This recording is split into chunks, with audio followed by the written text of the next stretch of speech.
Assalamualaikum warahmatullahi wabarakatuh.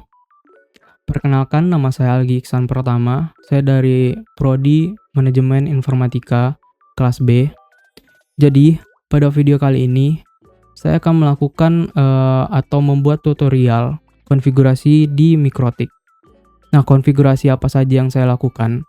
Yaitu konfigurasi pada IP address secara DHCP, konfigurasi bridge, dan terus PC atau laptop kita itu bisa mengakses internet, dan yang terakhir itu melakukan konfigurasi bandwidth.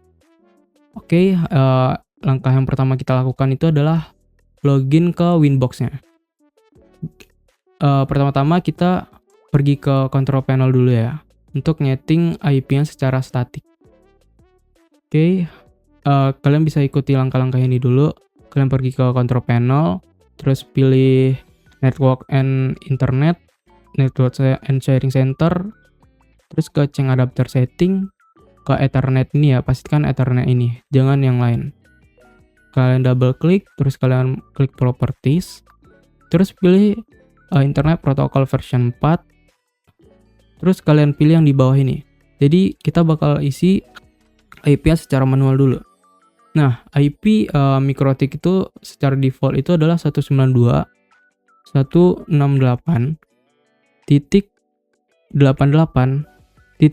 biasanya IP Mikrotik. Jadi kita pakai 2. Terus kita tekan tab aja, bakal otomatis keisi, terus tab. Nah, kita isi IP defaultnya. Default Mikrotik.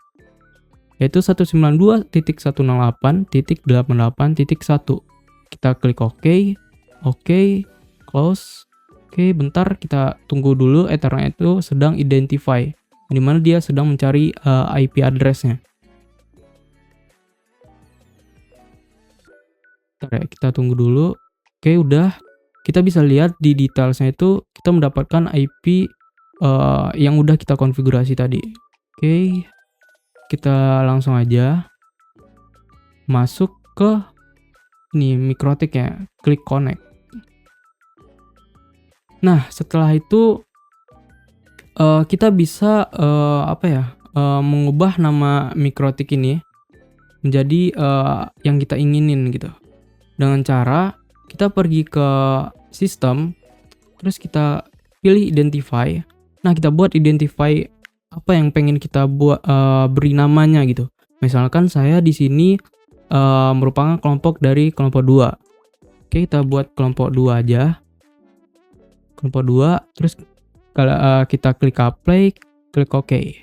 Nah, maka otomatis Mikrotik ini udah berubah menjadi namanya kelompok 2. Nah, langkah selanjutnya kita bakal merename interface-nya agar mempermudah kita melakukan konfigurasi. Dengan cara kita klik interface, kita klik ini Ether 1. Nah, di Ether 1 ini kita beri namanya itu pakai strip ya. Maaf, tadi ada notif. Kita klik Ether 1, terus kita tambahin ISP di sini. Ether 1 itu saya colokin itu di kabel ISP-nya. Klik apply, klik OK. Terus Ether 2 ini kita juga beri nama LAN ya. Kasih nama LAN. Ini kabel yang saya colokin di laptop saya ini yang sekarang. Dan di Ether 3 ini adalah laptop yang saya colokin di client 2-nya. Kita beri nama juga langsung LAN juga. Oke, langkah selanjutnya setelah kita memberikan nama interface yang udah kita rename tadi, kita tambahin namanya. Kita bakal pertama kita langsung aja melakukan konfigurasi bridge-nya ya. Di menu bridge ini kita klik, terus kita ke menu bridge, kita klik tambah. Kita buat itu bridge 1 itu adalah bridge ISP. Sebenarnya kita itu bebas memberi namanya apa, tapi di sini saya bakal memberi nama ISP ya. Kita tambah ISP, kita klik OK. Nah, itu bakal udah menjadi bridge-nya Sekarang kita untuk menyambungkan ke Ether 1-nya secara visualnya, itu kan Ether 1 itu kan masih secara fisik saya colokin di port 1-nya. Nah, kita sambungin dengan cara klik port, klik tambah, terus kita pilih Ether yang kita colokin di ESP-nya. Karena saya mencolokinnya di Ether 1, kita pilih Ether 1, terus kita pilih bridge ESP ini. Ini udah oke, kita klik apply, oke. Nah, berarti itu udah ini ya, udah Ether 1 itu udah secara secara ini ya udah kita hubungin ke bridge 1. Oke, langkah selanjutnya kita langsung aja bikin bridge yang kedua untuk bridge LAN. Kita sama caranya, kita klik tambah, terus kita strip, kita bikin rename juga, kita tambahin namanya yaitu LAN, kita klik apply, oke. Sama, kita kita klik tambah juga, kita pilih header 2, di interface-nya kita pilih header 2, di bridge-nya kita pilih bridge 2 LAN, kita klik apply, oke. Kita tambahin satu lagi karena saya di sini memakai klien 2 juga. Nah, di sini akan otomatis reconnect, tapi jangan khawatir. Itu udah reconnect kembali gitu. Otomatis. Nah, kita klik tambah lagi masih di menu port. Kita Ether 2. Ether 3, kita pilih Ether 3. Terus kita bridge-nya kita pilih bridge LAN. Apply, oke. Jadi nanti ini tuh supaya pas kita nambahin IP, kita nggak perlu nambahin IP Ether 2, Ether 3, kita nggak perlu. Kita hanya cukup nambahin IP untuk bridge LAN-nya saja gitu. Nah, jika di sini semua udah, kita silang aja, kita klik silang. Terus kita pergi ke IP. Di sini kita bakal membuat IP pada interface bridge ESP itu menjadi secara DHCP. Nah, langkah itu kita pergi ke menu IP, ke menu DHCP client. Di sini kita klik tambah. Kita pilih interface-nya itu jangan Ether 1 ya, karena kita udah membuat bridge-nya tadi. Jadi kita langsung aja pilih ke bridge 1 ESP. Kita klik apply, klik OK. Nah, kita tunggu statusnya itu menjadi bound. Oke, di sini udah bound ya. Berarti IP-nya itu udah didapatkan gitu secara DHCP. Kita bisa buktiin dengan cara kita klik IP address. Nah, di sini udah otomatis otomatis dapat gitu IP-nya. Dengan ditandain dengan D ini juga, yaitu berarti DHCP secara manual, secara otomatis maksudnya. Oke, setelah itu kita udah selesai tadi konfigurasi bridge. Sekarang kita ke konfigurasi untuk IP LAN kita. Oke, langkah selanjutnya kita ke IP. Terus kita tambahin IP-nya IP, terus addresses kita pilih, klik tambah. Nah, di sini kita mau mau pakai IP address berapa? Tadi di sini saya cuman memakai IP address-nya itu 192.10.1/1/24. Jangan lupa /24-nya ya. Oke, terus di interface kita milihnya itu adalah bridge 2 LAN. Oke, klik apply, klik OK. Oke, jika udah, ini kita udah ngasih IP-nya, IP address-nya. Langkah selanjutnya, oh ya, sebelum itu kita coba dulu ya di Neo Terminal apakah IP ESP kita udah terhubung ke internet di router boardnya. Kita coba tes dengan cara klik menu Neo Terminal, terus kita ping 8.8 itu DNS-nya Google ya. Oke, di sini udah jadi router board kita itu udah terhubung ke internet gitu.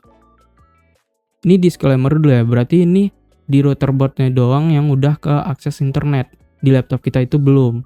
Nah, cara mengkonekinnya gimana? Oke, langkah caranya itu adalah kita Ctrl C dulu agar dia berhenti, terus kita klik silang. Tadi kita udah nambahin IP address-nya ya. Yaitu saya itu maunya 192.168.10.1. Oke. Setelah itu kita bakal bikin konfigurasi IP secara DHCP klien kita ini atau LAN kita ini. Dengan cara klik menu IP, klik menu DHCP server, klik DHCP setup, dan di sini yang paling penting kita itu milih DHCP server interface-nya itu adalah bridge yang 2 LAN ya. Jangan yang Ether 2, Ether 3 karena kita udah menghubungin tadi 2 Ether ini ke bridge 2 LAN. Jadi kita hanya perlu nambahin ini saja, oke? Terus kita klik next. Kita klik next saja. Kita klik next lagi. Nah, di sini itu adalah addresses to give out. Ini tuh kayak memberi range IP kita gitu. Kita maunya range-nya berapa dari 192.168.10.2 sampai berapa gitu. Tapi di sini saya cuman nambahin dia langsung aja semuanya gitu sampai titik 254. Oke, kita klik next. Di sini udah otomatis ya dapat DNS servernya di sini. Tapi kita juga bisa nambah DNS server Google itu 8.8.8. Oke, setelah itu kita klik next.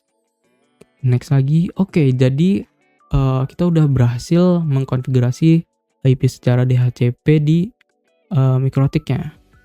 Nah, langkah selanjutnya kita bakal ubah ke DHCP server, IP secara DHCP. Itu kita sama kayak tadi, kita ke menu control panel, terus ke network and internet, terus network connection. Kita klik Ethernet-nya, terus properties, terus internet protocol version 4. Kita pilih yang ini, option and IP address automatic. Ini juga klik OK, dan close. Baik, kita tunggu dulu.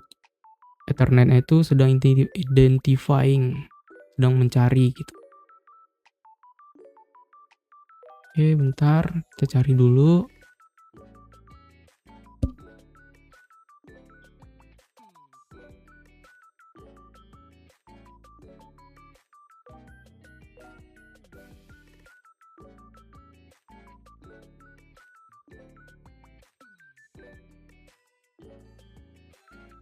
Oke, di sini udah bisa kita lihat ya.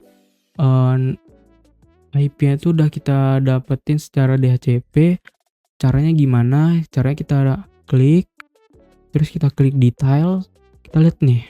Nah, IPv4 address-nya itu udah kita dapetin, yaitu 192.168.10.253. Berarti nanti di client 2 atau di laptop saya yang keduanya itu bakal dapat yang berbeda gitu. Oke, kita close.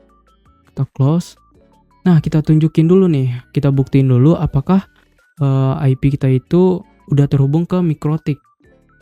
Dengan cara apa? Dengan cara kita buka CMD ya. Buka CMD, caranya itu kita pingkan gitu dengan IP ini router kita. Nih, kita coba ya.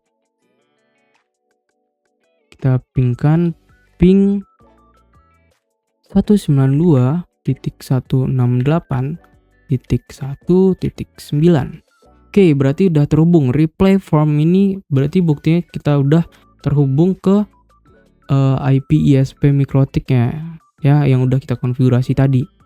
Nah, di sini tuh belum ada akses internetnya laptop kita. Cara mengakses internetnya itu adalah kita hanya perlu masquerade gitu, itu di IP firewall NAT. Oke, angkanya itu dengan cara kita pergi ke menu IP, kita ke firewall, ini kita klik menu NAT, kita klik plus. Nah, di general ini jangan lupa di out interface-nya kita pilih yaitu bridge 1 ESP. Oke, jangan lupa ya.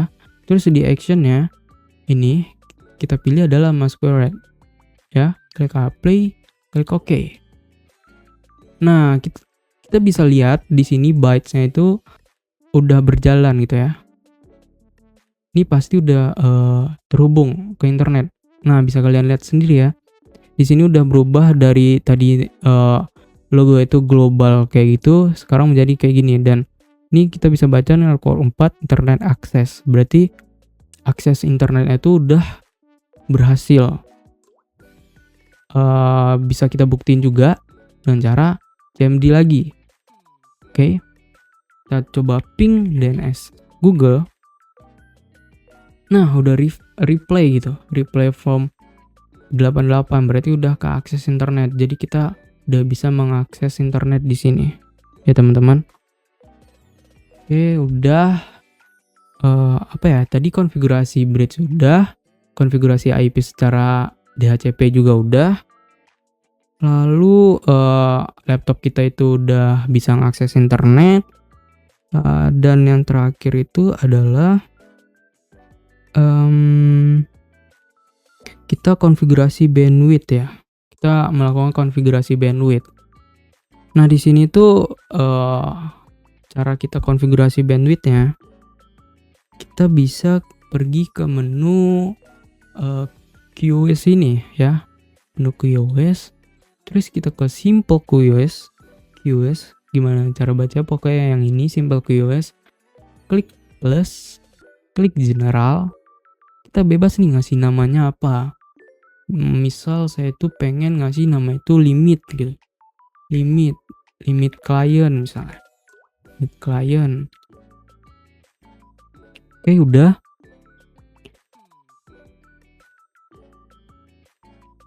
Nah, di sini di target kita bisa nargetkan secara IP atau secara interface.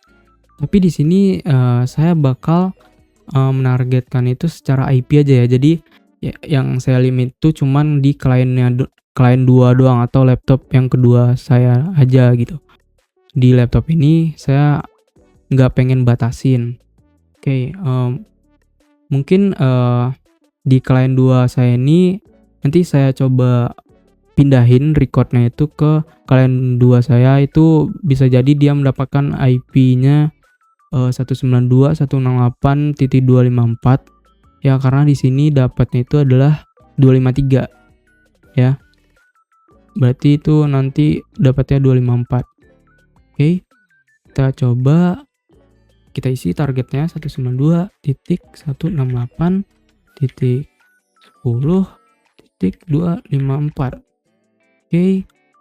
Di max limit ini kita pilih target uploadnya itu saya mau batasin berapa ya, 1M aja ya.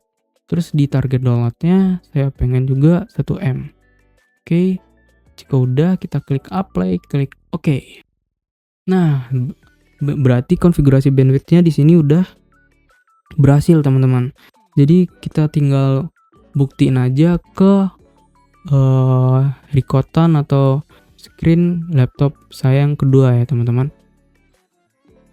Oke, pada di laptop yang kedua ini kita sama ke counter panel, terus jaringan internet dan network connection, pilih Ethernet, klik properties, klik IPv4, terus isi otomatis lagi.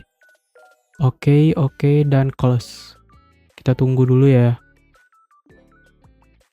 Nah, bisa dilihat itu udah akses internet ya. Berarti laptop yang kedua ini udah terakses ke internet, dan kita juga bisa lihat IP address-nya itu dapat di 192.168.10.254. Nah, kita close. Kita juga bisa ngetesnya itu lihat CMD dengan ngepingkan DNS-nya Google, yaitu ping 8.8.8.8. Pokoknya 8 itu 4 kali. Nah, bisa dilihat udah ke koneksi ya, ke internetnya. Oke, di sini kita tadi udah konfigurasi bandwidth di klien atau ke laptop yang kedua. Nah, di sini kita langsung tes aja di Chrome, di aplikasi Chrome, di website itu speed test. Kita cari aja speed test di Google Chrome. Bentar.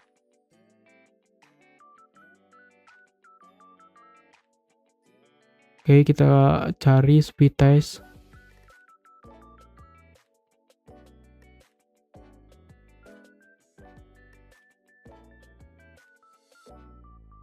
Kita langsung aja pilih yang speed test by Ookla.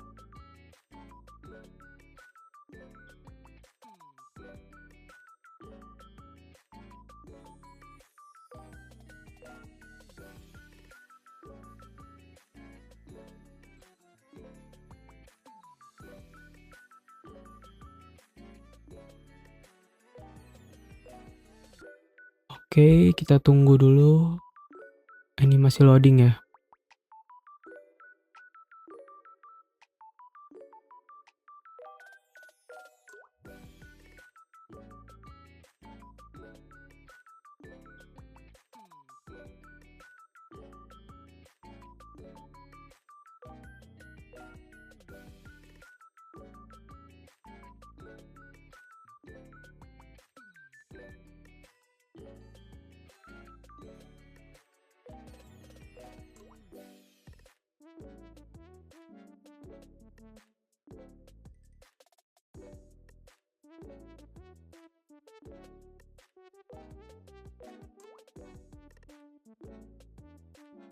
Oke, setelah muncul kayak gini, kita bisa klik mulai aja untuk mengetes kecepatan jaringan internet kita yang udah kita batasin tadi.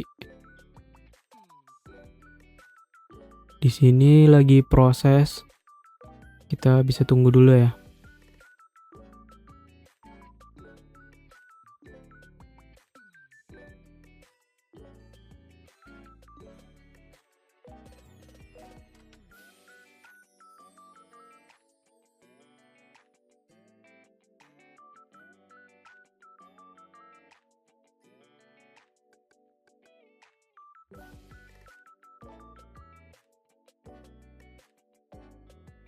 Nah, bisa kita lihat unduhan itu dapat 0,70 dan unggahannya 0,93.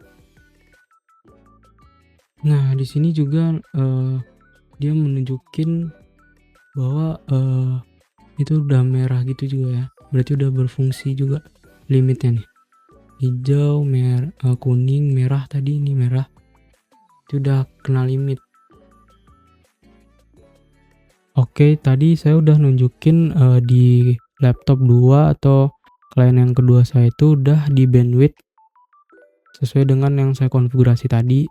Di sini saya ingin buktikan apakah laptop di sini itu kena bandwidth juga. Kita sama ke speed test. Oke, tadi kan saya nggak ada menargetkan ke IP nih. Apakah ini terbandwidth juga atau enggak? Tapi ini nggak bakal terbandwidth ya, karena kan saya nggak ada menargetkan ke sini. Oke, kita tunggu dulu. Ini speednya udah 30 ya.